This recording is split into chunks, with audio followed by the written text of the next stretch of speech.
Yeah, dis-moi. Wow. Alors, le lundi 13 juin, Jonathan Morrison a lancé son tournoi de Maracana. Tout le monde, ou presque, le félicitait quand le mardi matin, la Fédération ivoirienne de Maracana et discipline associée a publié un communiqué dans lequel elle le menace de poursuites judiciaires. Hier soir, Morrison a contre-attaqué. Ozone?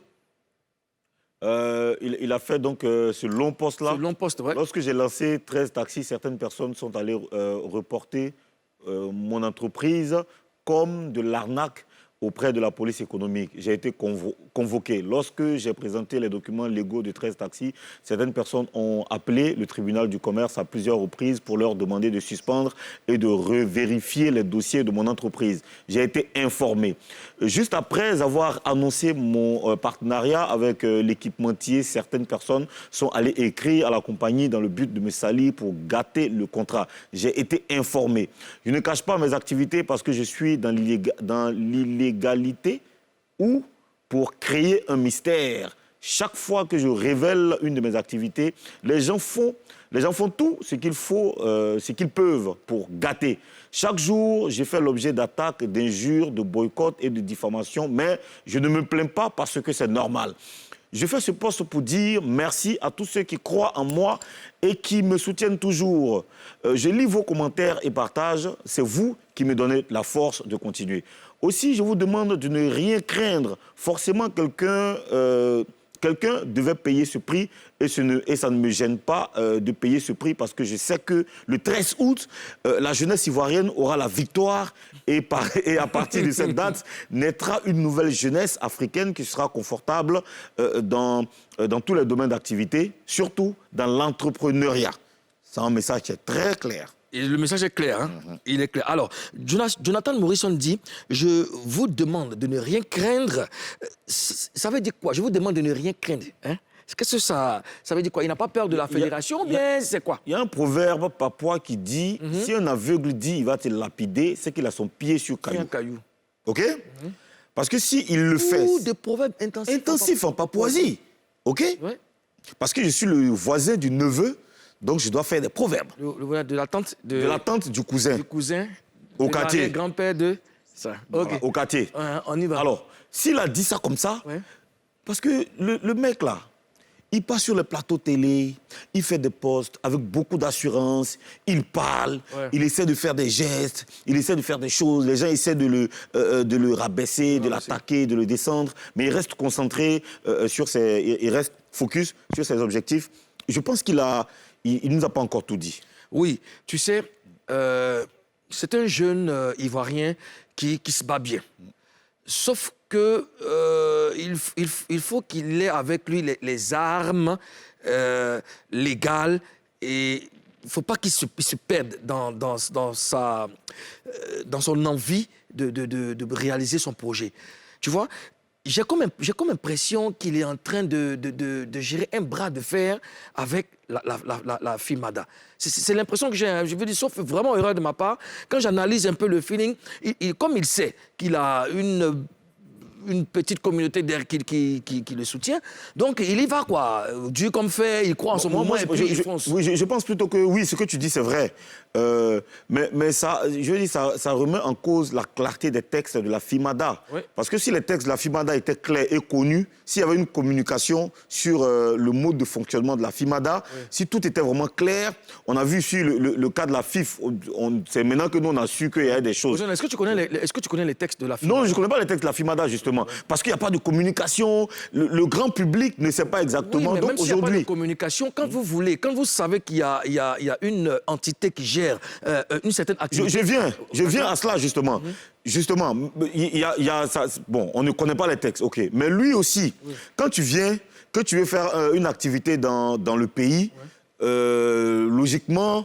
Tu dois, qu'est-ce que le réflexe que tu dois avoir, c'est d'aller voir un ministère, d'aller voir une fédération, d'aller voir, je ne sais pas, voilà, une entité qui existe, qui est légale, qui est bien constituée, pour essayer de comprendre. Tu comprends? Parce que si tu viens te jeter sur le terrain et que tu comptes sur ta popularité sur les réseaux sociaux, je ne suis pas sûr que les réseaux sociaux vont le tirer d'affaire s'il a des soucis avec la C'est comme si FIMADA. tu vas acheter un terrain et puis tu ne vas pas te renseigner au cadastre pour savoir si le terrain n'est pas litigieux. Voilà. Tu peux prendre parce que le terrain peut être là. Tu peux construire ta maison dessus. Il n'y a pas de problème. Ta maison ne va pas s'écrouler. Ta maison va exister. Mais après, est-ce que des années plus tard, ils ne vont pas t'envoyer des papiers pour démolir ta maison ou peut-être que ce terrain était prévu pour autre chose par l'État? Tu vois, je pense que pour éviter tous les houncou là. Il faut aller en même temps. Il y a certaines personnes qui pensent que, on veut dénigrer le mec, on est jaloux de lui. Ça n'a rien à voir avec de la jalousie. Je veux dire que c'est dans lui-même son propre intérêt. Ce qu'il veut faire, c'est tellement bien, mais sauf qu'il faut se rapprocher de qui de droit pour pouvoir fonctionner tranquillement. Parce que tout ce qui est en train de se passer là même, c'est même pas bon pour lui.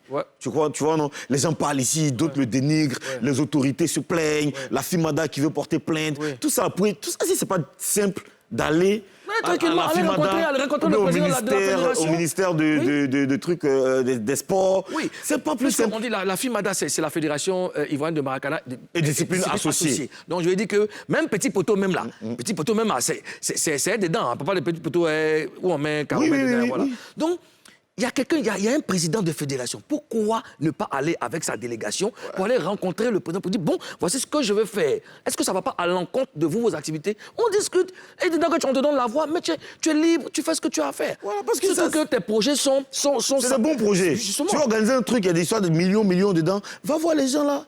Parce on a lu leur communiqué. Il faut communiquer, tout ça. Tout ça, c'est pas compliqué. Tout ça, c'est pas trop long. Tu t'envoies les voix, tu dis, bon, moi, je vais faire mon mouvement. Maintenant, si eux, ils te créent des problèmes, c'est là, maintenant, toute la toile va te soutenir. Tout Facebook va te soutenir. Si tu es passé par la voie normale, et quand après on te refuse, on va dire, il y a un problème. Il y a un problème. Alors, regarde ce qu'il a dit. Il dit que quelqu'un devait payer ce prix et ça ne me gêne pas de payer ce prix parce que je sais que le 13 août, la jeunesse ivoirienne aura la victoire et à partir de cette date naîtra une nouvelle jeunesse africaine. Alors, est-ce que c'est le tournoi qui va changer la jeunesse africaine ou c'est quelque chose d'autre? Le tournoi ne va pas changer systématiquement la jeunesse africaine, mais moi je pense que le tournoi, vu l'envergure qu'il est en train de vouloir donner à son activité, le tournoi va influencer forcément la jeunesse africaine. Parce que ça va montrer à la jeunesse africaine qu'on peut avoir un rêve, se battre pour le réaliser, se donner les moyens de réaliser son rêve. On peut partir même de rien pour réaliser quelque chose, se donner, je veux dire, toutes les forces qu'il faut pour faire. Il va servir d'exemple.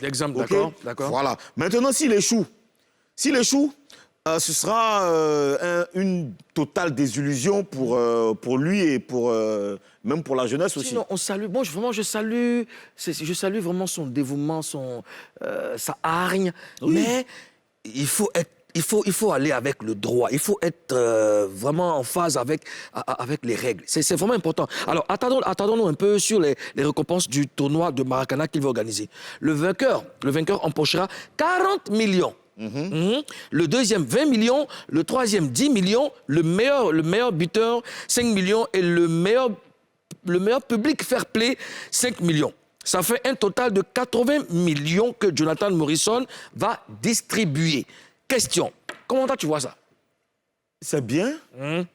80 millions, c'est pas 80 000. Non, c'est bien si on peut aller être meilleur buteur là-bas, pour même un petit 5 millions chaque. C'est pas mal. Toi, tu dis buteur, là, tu vas jouer. Attends, nous, on veut être supporter seulement, puis avoir les 5 millions. Tu vois, c'est quelque chose. Mais franchement, il met trop de mystère autour de cette... Non, il faut en allusion bien. Donc, ça dit que le vainqueur de lui, son tournoi... À 40 millions. Aura beaucoup plus d'argent que le vainqueur du championnat ivoirien. Les mains de quoi? Les mains de Serge Kassi. Tu es un méchant aussi. Je sais pas. Non, mais franchement, c'est bien. Tu vois, non? C'est bien. Moi, j'aime bien ses covers, il fait ses créas, c'est vraiment super, c'est joli, c'est artistique, il y a beaucoup de couleurs, beaucoup de lumière dans tout ce qu'il veut faire. Mais sauf que il y a trop de mystère. Justement. Même quand il est venu sur le plateau ici, qu'on même lui pose même pour être clair sur ses propos, il tournait, il nous envoyait balader, il nous envoie le voilé, il nous ramène à Yakasémé. C'est trop long, ça. Il y a trop de mystère et puis il y a trop de hong-kong. Moi, les trucs où il y a hong-kong dans moi, ça me fait. Moi, le conseil que je peux donner à ce monsieur, c'est vraiment d'aller rencontrer le président de la fédération de la FIMADA, pour que les deux puissent comprendre quoi. Il n'y a même pas mort d'homme. On peut gérer ça tranquillement. Mais est-ce que ça veut dire que tous les Aimé Zébier qui organisent les Zébiers, tous ceux qui organisent, est-ce qu'ils doivent avoir peur? Parce que là, Jonathan, là, ce qu'il est en train de vouloir organiser, là, 80 millions. Non, le Zébier, c'est quand même une institution. Le Zébier, c'est quand même un tournoi mythique. Ouais. Tu vois, le Zébier organisé, Ouais. il n'y a pas de gradin, il n'y a pas de gazon, il y a même les trous dans le terrain, tu vois. Ouais. Mais les gens viennent là. Ouais. Parce que le gars, il a réussi, Aimé Zébier a réussi à faire de son événement, donc de son tournoi, quelque chose qui réunit Mais du Jonathan monde. dit qu'il va faire stade. Jonathan Morisson dit qu'il va faire stade. Non, lui n'a qu'à faire stade. Mais le Zébier va rester. Parce que le Zébier, là, nous, on kiffe le Zébier. C'est un esprit. C'est un esprit, tu vois ce que je veux dire. Voilà, toutes les communes se déplacent pour venir. Il y a des artistes qui viennent prester. Il y a trop de choses qui se passent dans le Zébier. Le Zébier, c'est pas un simple tournoi comme ça de Comme ça. Maracana. Hein. Le Zébier, c'est un autre level. Hein. En tout cas, croyez-moi, on n'a pas encore fini de parler de cette affaire. Mais déjà... Pardon, excuse-moi. Le Zébier, par exemple, on sait où son agent quitte. On sait qu'il a un sponsor. Ouais. On sait qu'il y a des... tu vois, c'est Il y a très des clair. partenariats et Il y tout. a des partenariats. Aimé Zébier, on sait le travail qu'il fait, on sait où il prend son argent, tu Mais vois. déjà, même, je veux dire, le tournoi des Zébier ne peut pas aller à l'encontre des activités de la FIMADA parce que dans leurs règles, il n'y a pas de gardien dans les poteaux. Ça ne fait pas partie de leurs règles. Donc, il n'a pas à craindre. Voilà. Il n'a pas à craindre. Voilà, donc il faut rappeler qu'il a annoncé que le lancement des travaux de construction d'un stade de Maracana la semaine prochaine à Yopougon. Donc, on prend rendez-vous pour le 13 août.